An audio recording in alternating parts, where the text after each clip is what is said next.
બનાસકાંઠાના રૂની ગામમાં ચૌધરી સમાજના સંમેલનમાં હોબાળો આંતરજ્ઞાતીય લગ્ન મામલે ઉશ્કેરાયેલા ટોળા દ્વારા ઉણ ગામમાં કરાઈ તોડફોડ।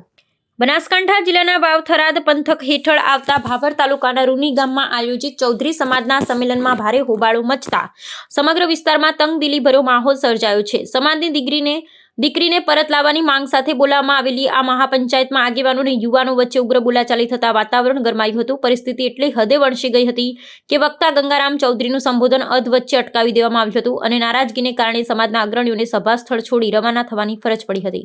આ સમગ્ર વિવાદના મૂળમાં એક આંતરજ્ઞાતીય પ્રેમ લગ્ન રહેલા છે। પ્રાપ્ત માહિતી અનુસાર આશરે 2 વર્ષ પૂર્વે રૂની ગામની ચૌધરી સમાજની એક યુવતીએ ઉણ ગામના રબારી સમાજના યુવક સાથે પ્રેમ લગ્ન કર્યા હતા। આ મહાપંચાયત પૂર્ણ થયા બાદ રોષે ભરાયેલા અને ઉશ્કેરાયેલા યુવાનોનું એક મોટું ટોળું દીકરીને બળજબરીથી પરત લાવવાના આશયથી ઉણ ગામે પહોંચ્યું હતું। આ ટોળાએ યુવકના ઘરે ઘૂસવાનો પ્રયાસ કરવાની સાથે આસપાસના ઉભેલા વાહનોમાં વ્યાપક પ્રમાણમાં તોડફોડ કરી હતી, જેને કારણે બે સમુદાય વચ્ચે ઘર્ષણની ગંભીર સ્થિતિ નિર્માણ પામી હતી। હિંસક બનેલા ટોળાને કાબૂમાં લેવા અને કાયદો વ્યવસ્થાની પરિસ્થિતિ જાળવવા માટે પોલીસ તંત્રએ તાત્કાલિક ઘટના સ્થળે દોડી જઈ કડક કાર્યવાહી હાથ ધરી હતી। ઉશ્કેરાયેલા લોકોને વિખેરવા માટે પોલીસને અશ્રુવાયુના સેલ છોડવાની ફરજ પડી હતી। આ ઘટનાને પગલે વહીવટી તંત્ર દ્વારા સાવચેતીના પગલા રૂપે ઉણ ગામમાં અને આસપાસના વિસ્તારોમાં સઘન પોલીસ બંદોબસ્ત ગોઠવી દેવામાં આવ્યો છે।